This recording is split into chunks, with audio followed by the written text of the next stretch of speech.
Lockdown కష్టాలు ఒక్కొక్కటిగా వెలుగులోకి వస్తూ ఉన్నాయి. 8 నెలల గర్భిణితో పాటు ఓ చంటి బిడ్డను తోపుడు బల్లపై ఓ భర్త ఏకంగా 700 కిలోమీటర్ల మేరకు నడక మార్గంలో సొంత ఊరికి చేరుకున్న ఘటన ఒకటి వెలుగులోకి వచ్చింది.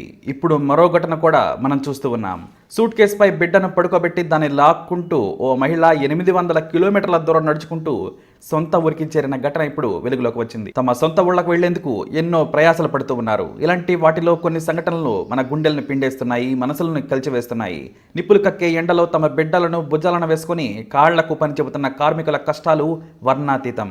నెత్తిన సంచి, భుజంపై బిడ్డ, చేతుల్లో మరిన్ని బ్యాగులను పట్టుకుని కార్మికులు నడక సాగిస్తున్న దృశ్యాలను చూస్తుంటే హృదయం తరుక్కుపోతుంది. తాజాగా ఈ ఘటన ఒకటి వెలుగులోకి వచ్చింది. ఉత్తరప్రదేశ్లోని ఝాన్సీకి చెందిన ఓ మహిళ కొన్నాళ్ల క్రితం పంజాబ్కు వలస వెళ్లింది. లాక్డౌన్ కారణంగా అన్ని పనులు నిలిపివేయడంతో ఉపాధి కోల్పోయింది. దీంతో ఆ మహిళ తన సూట్ కేసుపై బిడ్డను పడుకోబెట్టి లాక్కుంటూ 800 కిలోమీటర్ల మేర నడిచింది. హైవేపై ఉన్న వ్యక్తులు ఈ వీడియోని కెమెరాలో బంధించి సోషల్ మీడియాలో షేర్ చేశారు. సూట్ కేసుతో పాటు బిడ్డను లాగి ఆ మహిళ అలసిపోయింది. నీరసంగా ఉండి కనీసం మాట్లాడేందుకు కూడా ఆ మహిళకు నోట మాట రావడం లేదు. అయినా సరే బిడ్డను తీసుకువెళుతూ తన పయనాన్ని కొనసాగిస్తూనే ఉంది.